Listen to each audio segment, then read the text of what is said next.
Hi, friends. Welcome back to our Journey of a Joyful Life podcast. I'm Melodie, your host. Today on our podcast, we are going to talk about adoptions, specifically the adoptions of my kiddos. In these first few podcasts, I really wanted to take some time to do some get to know you, a little bit about who I am and who my family is. And so I thought it would be great to talk a little bit about adoption. Adoption is really, really important to me for many different reasons. And hopefully as we go along in our podcast, we'll have some guest speakers who are going to come and talk about adoption and just different facets of adoption. But today I just want to talk a little bit about my kiddos who were adopted. So my first adopted child is Yame. If you listened to the last podcast, then you know that Yame and Sammy came to me at similar times. Yame was actually in the home already whenever I arrived to live there. And Sammy, though, was my first baby that was given to me from the orphanage to foster. So I would say in the birth order or child order of my kids, Sammy is my first baby. But in adoption order, Yame is my first legal child. And so Yame's adoption happened her adoption started pretty quickly after the Lord told me that she was going to be my child. I started researching about adoption during the time where the Lord was still trying to convince me that Yame was my child. I had actually advocated for Yame to get adopted once on a trip whenever I had come back to America. And the whole time I was advocating really hard for her to be adopted by other people. The whole time I was thinking, I'm trying to get someone else to adopt my child. Like maybe someone else would stand up because maybe someone else is more capable of adopting her and would be able to meet her needs more. But the Lord is so good and He's gracious and merciful with me. And as I started looking into adoption, the adoption agency I chose, I'm not going to use names of adoption agencies because I have some real strong opinions about a lot of different adoption agencies. And I don't want to speak about them specifically on my podcast, but I learned a lot about adoption agencies, specifically the ones who are serving children overseas. The one I chose to use for her was, ready and willing, and I felt really good about it at the time. And so I started that paperwork as a single woman adopting a child. You could adopt one child at a time. So at that time in Chinese adoptions, married couples could adopt 2 children at one time. A single woman could only adopt 1 child at one time. So because I had tried for Sammy and Yame together, and whenever that wasn't going to work out, there was not an exception that could be made. So I just went with Yame because she was going to age out of the system in 2 years. So I started when she was 12, very soon after, she was in my care. And because of how old she was, it was really important to me that she wanted me to adopt her. And so as I pursued her adoption, I also pursued making sure that she wanted to be with me. And obviously a lot of people who adopt children from overseas don't get that opportunity to do that. But she had experienced so much trauma and she had lived with so many different people. It took many, many years before Yame was even able to express to me kind of what her story was. She was already adopted. I had already adopted her before I knew kind of what the beginning of her story looked like. So as that adoption process went on, a social worker who was living in China, she was an American social worker living in China.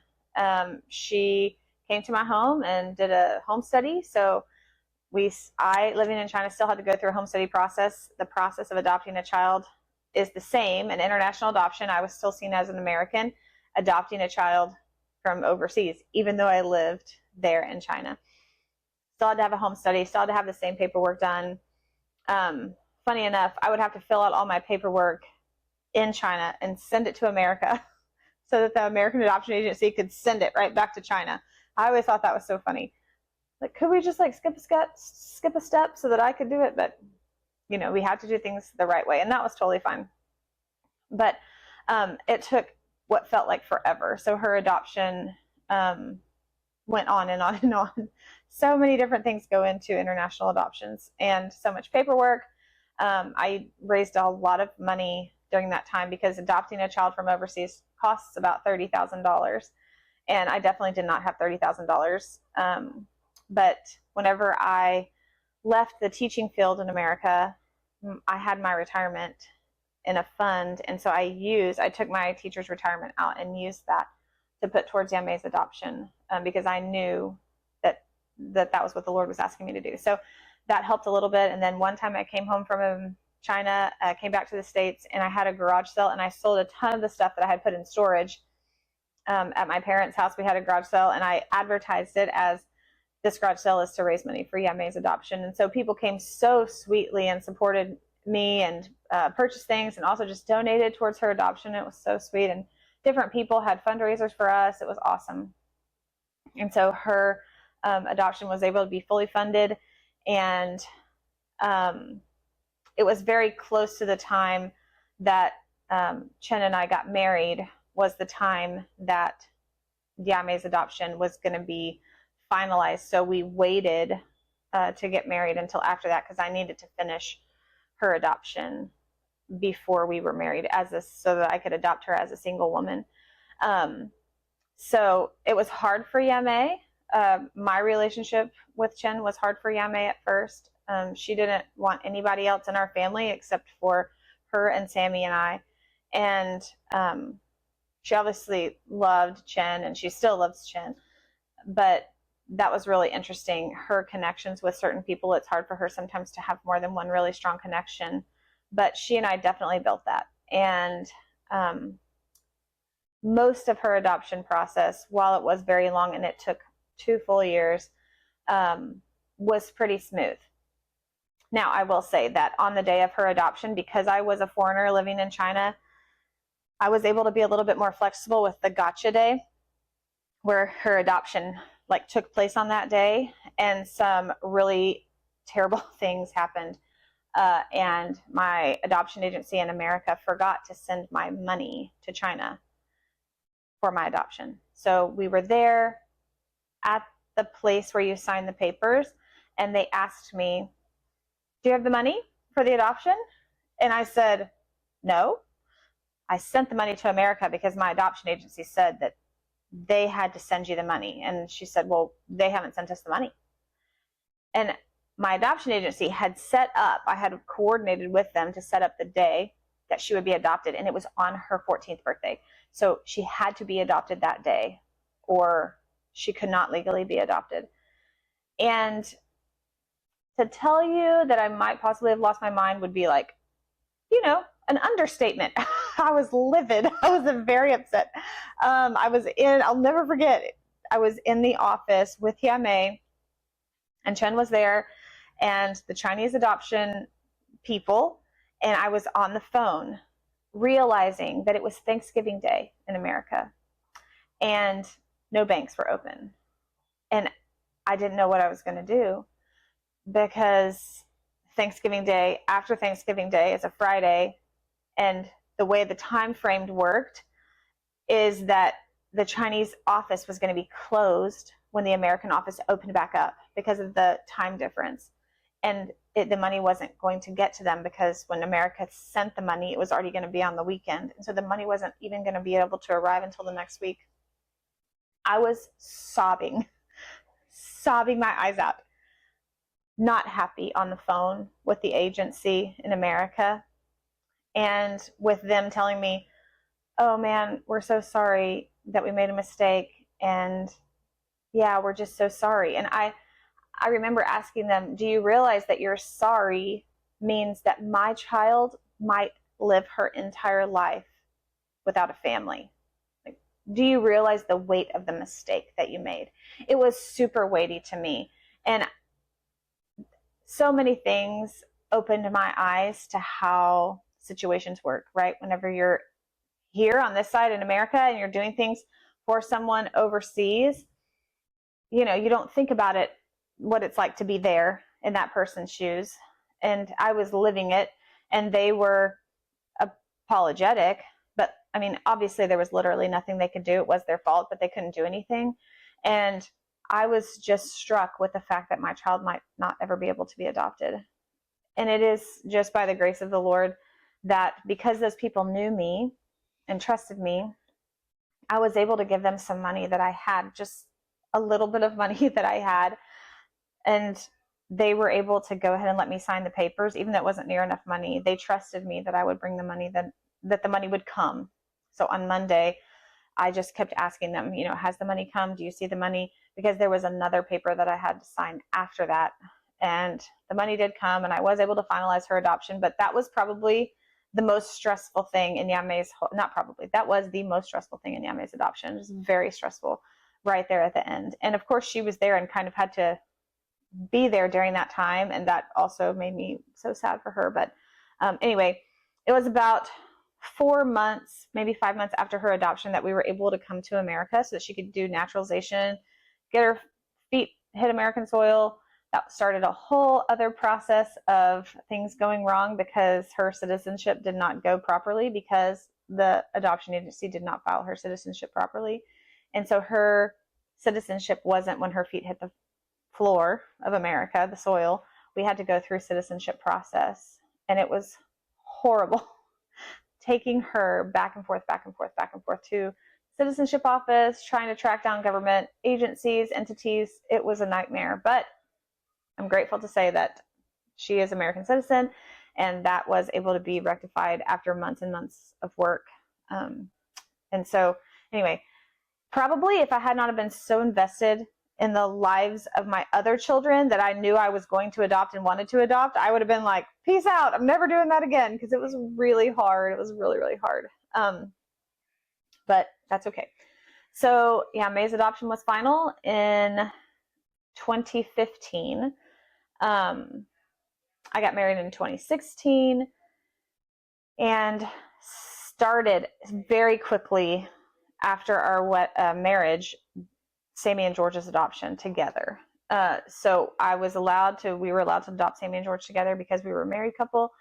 And that was also a very long process, at least 2 years. Right at about 2 years. And I will say, though, that I chose a different adoption agency for Sammy and George's adoption, and it was so much better.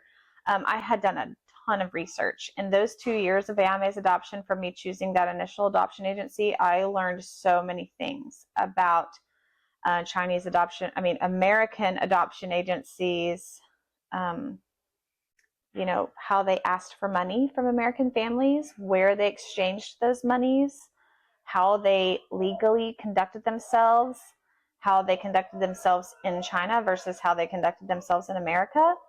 And yes, the integrity meant so much more to me once I had seen it, because not just my own children's adoptions, but the adoptions of the other children who lived in my home. And so seeing it from the back end was completely different than being in America and seeing it just one-sided.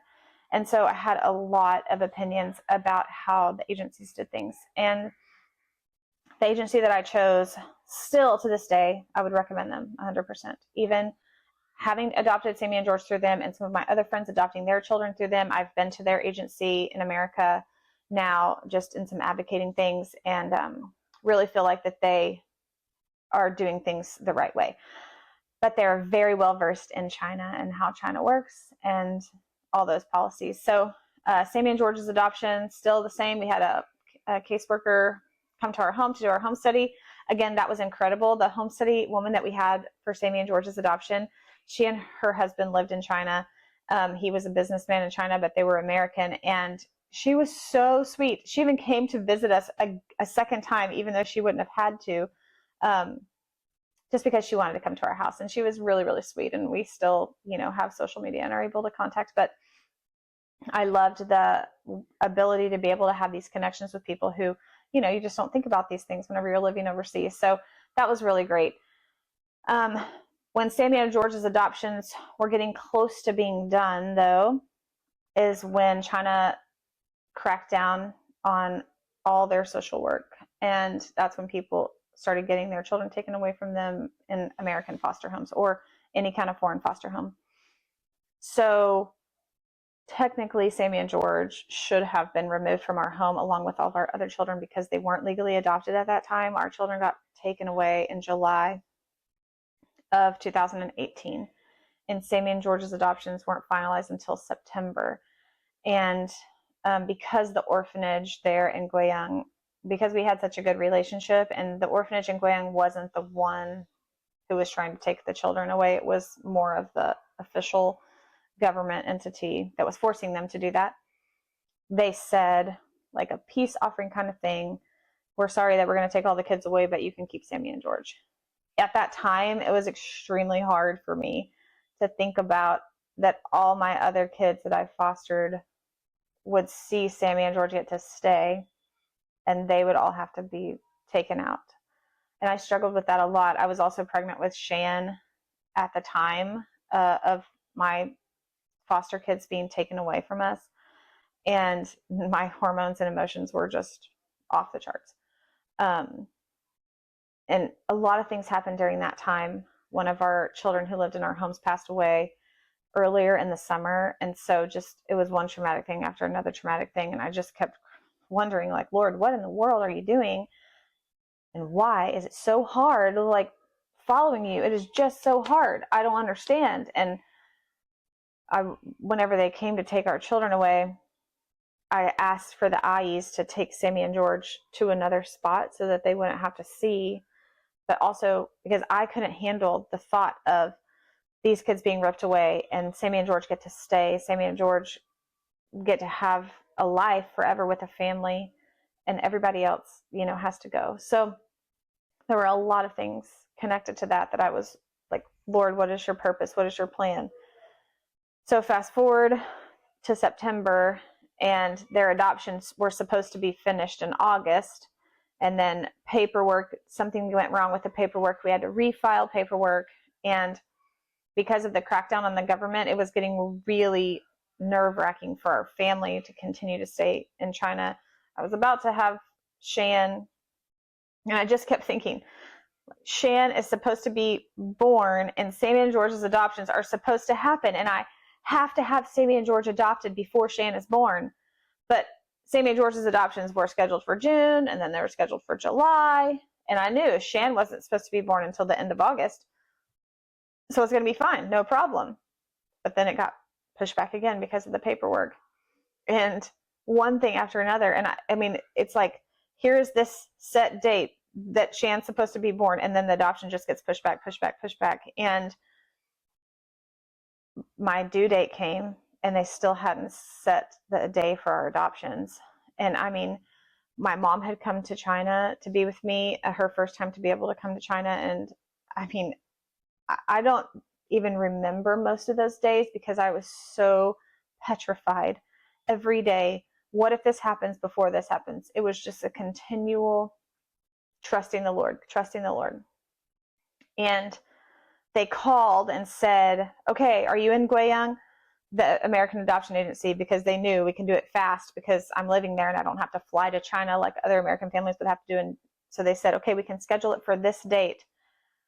And I was like, okay, I don't know if this baby's still going to be inside of me, and I don't know if I'm going to be in the hospital. Like, I couldn't imagine, but I'm like, we're going to schedule it for that date. And the date of Sammy and George's adoption would already put me at 42 weeks pregnant, but I didn't have a choice. So we scheduled it for that date, and it kept coming and kept coming. And I kept thinking, how much longer can I keep this baby inside of me? And Lord, please don't let the baby come. Please don't let the baby come. And I just thought, this is the strangest thing ever. It's this war. Most of the time, with my other pregnancy, I'd been like, please, can I have this baby? And now I'm praying for it not to come. But it was the day of the adoption, and we went to the adoption center to sign the papers. And I mean, everyone was just staring at me like, are you okay? And I'm thinking, yes, it's fine. We signed the papers. Then you're supposed to wait 2 days and sign papers again. And so I'm like, okay, it's going to be fine. We're going to wait 2 days and sign papers again. So we waited 2 days, and we were able to sign the official paperwork. And that was already past 42 weeks. And in China, if you go past 42 weeks, you're supposed to have a C-section. And so we took Sammy and George home, And then we went to the hospital, and I was like, we have to have the baby. Like, and my body was so tight. I remember thinking, the baby, I don't know if the baby's ever going to come out because I'm so tight. I'm so tense. I just kept worrying and worrying about it. And there's a whole story about Shan's birth that I'm not going to tell in this podcast, but it was also a whole huge mess and a miracle all in and of itself. But sometimes whenever I think about Sammy and George's adoption, it's just one huge blur and miracle in my mind, because I know beyond a shadow of a doubt that the Lord allowed that to happen in a certain way, strategically, between the birth and the adoptions and all those things, all knowing. I mean, the Lord knew, right? He knew the whole picture, but me, I was just like, okay, Lord, I promise I'm going to learn how to trust you. One day I will learn how to trust you. So we had to get Sammy and George's passports and all those things from Guangzhou, which normally if a family goes to China to adopt a child, they would go immediately from the city where they adopt the child, and then a few days later they go to Guangzhou to get the paperwork. Well, we couldn't do that because I was having a baby, so we had to wait. And it ended up being the next month that we traveled to Guangzhou to get the paperwork. And because of how it was done, it was really hard, because the paperwork, how that had to go through, had to be different than for what normal families that were doing this adoption process were doing. And because the dad was Chinese and I was American, that also was different. So every single part of it ended up being a little bit strenuous, but in the end, they were able to get their passports. And then when we did finally make it to America, they were citizens when their feet hit the ground. I made sure all that paperwork was done the correct way that time, and it was flawless. That was great. That adoption agency, on point. And I would love to share that. Even though Chinese adoptions aren't happening right now, if anybody is wanting to know, I'm happy to give that information of who that great adoption agency is. But so I really thought at that time that our adoptions would be over. We came to America. I didn't know, if you adopt a child from China, the family can't have any more than 6 children. So the child being adopted has to be the 6th child or less. And we already had 6 children whenever Shan was born. And so I thought, okay, well, my adoptions are done, which was really hard because I was willing and ready to have more adoptions. But we came to America, and we had been here for a couple of years, and someone reached out to us about a girl who was needing to be adopted, or she was going to have to be moved from her home that she was in, that was already an adoptive home, that she had been there in that home for 9 years, and that couple wasn't able to care for her anymore. And so we went to see her, and I remember thinking, after we left originally seeing her, thinking, if we were in China and this child came across our path with this story, we wouldn't even think about it.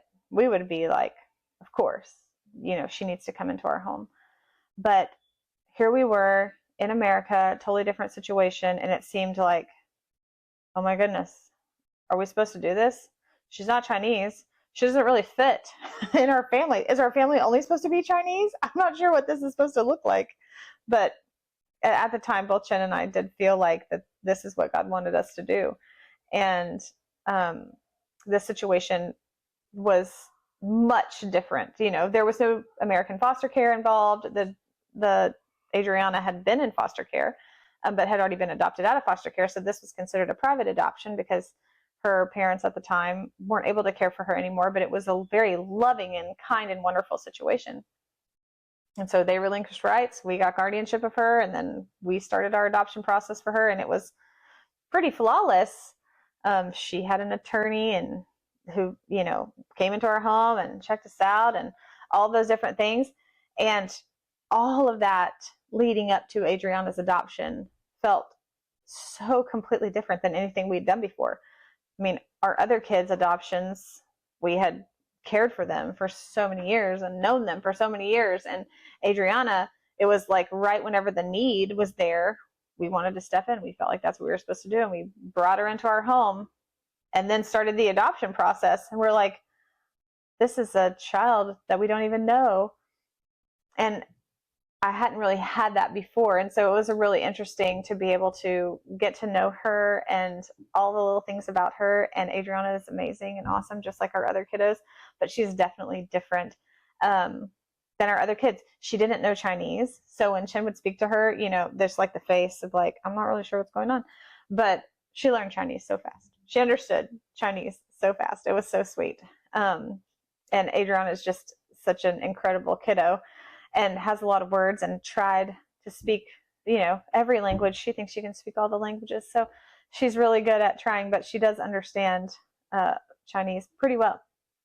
So she fit right into our family. And sometimes whenever I think back, I forget that there was a time without Adriana, even though I actually had William 4 months before Adriana came to us. So at the moment, it seemed a little bit overwhelming. Like, I'm 4 months postpartum with William, and then Adriana came into our home, and she was sad. I mean, she was leaving a family that loved her and cared for her and wasn't able to continue to care for her, but still loved her.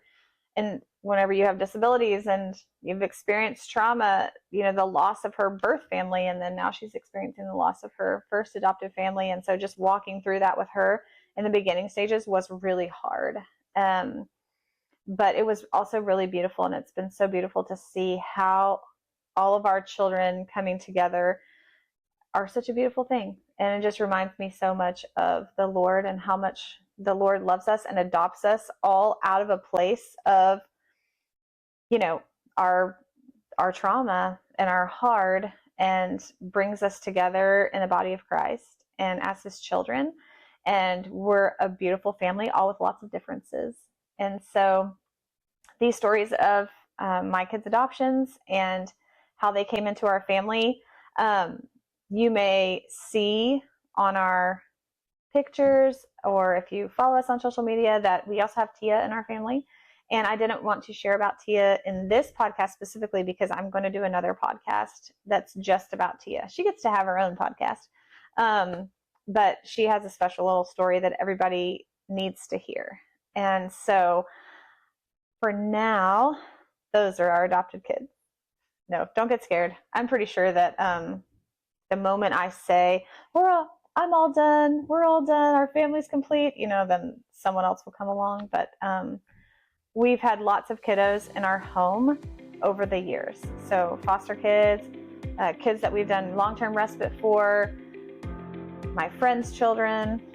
The Lord has just given me a heart to love kids, and I love kids so, so much. And for as short of an amount of time or as long of a time as the Lord would allow a child to come through our home, it's such a joy.